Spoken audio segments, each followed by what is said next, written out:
Texas and Oklahoma invade the Cotton Bowl. TCU gets a big test in Manhattan, and so much more in Texas college football. Call Mr. Plow. That's my name. That name again is Mr. Plow. We're fixing to pick him.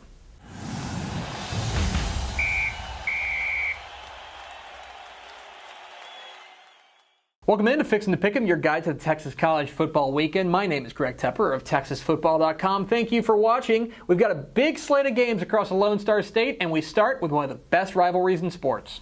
11 a.m. Saturday at the Cotton Bowl in Dallas, Texas. It's number 10 Oklahoma taking on Texas. What's the key to this one?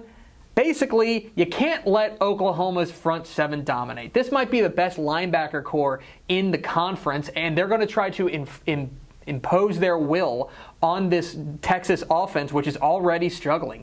Texas's offensive line has got to step forward and make plays. Still, I don't think that's even going to be enough. Oklahoma is rolling. Texas is reeling. Give me the Sooners. 6:30 p.m. Saturday in Manhattan, Kansas. Kansas State welcomes in number 2 TCU. Fascinating matchup in this one. What's the key for TCU? It's plain and simple. Win on third down. Kansas State defense is very good. They're very athletic. They make big plays, and they're especially good on third down. TCU offensively has been very good on third down as well. Something has got to give. If TCU wins third down, they'll win the game. I think they do. Give me the Horned Frogs. 11 a.m. Saturday in Lawrence, Kansas. It's number 3 Baylor visiting winless Kansas. What's the key for Baylor? Show up. Kansas is one of the worst teams in the nation. They're not very good offensively, although they do have Little Elm's own Keon Kinner running the ball, and they're not very good defensively. Baylor, if they show up and take care of business, should come away with a big, impressive win. I think they do. Give me the Bears. 2:30 p.m. Saturday in Lubbock, it's Texas Tech welcoming in Iowa State. The key to this one for Texas Tech is establishing the run. Iowa State's pass defense has actually been pretty good, but their defense has been run all over. The big offensive line for Tech and DeAndre Washington can win this game single-handedly for the Red Raiders. I think they do. 1:30 p.m. Saturday at George Costanza's parents' backyard in Boca Raton, Florida. Florida Atlantic welcoming in Rice. The key for Rice is to take advantage of finally playing a bad offense.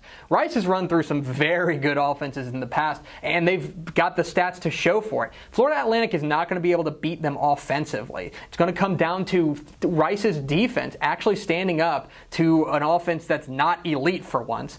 If Rice can do that, they'll come away with a win. I think the Owls do go on the road, bounce back, and come away with a victory.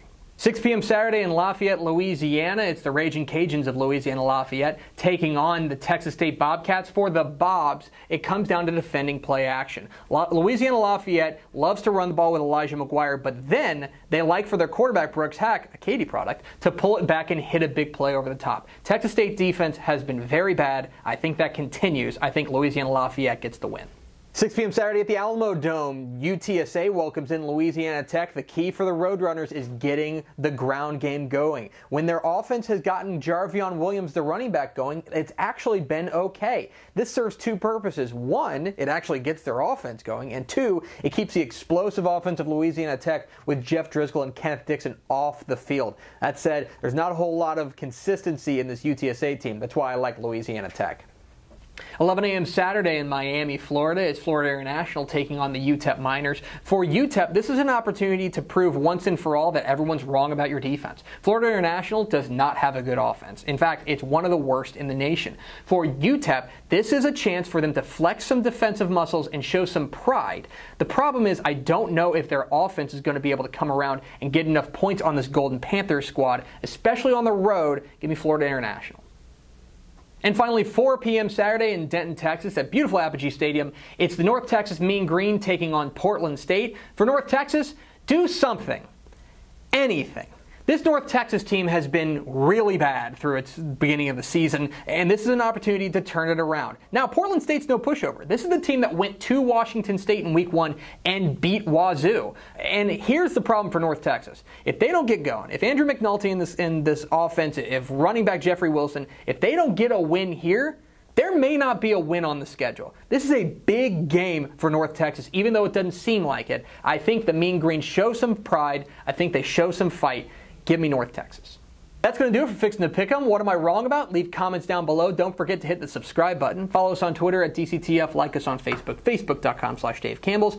Follow us on Instagram, instagram.com/DaveCampbells. And, of course, at TexasFootball.com. Thanks for watching. Enjoy your Texas college football weekend. We'll see you.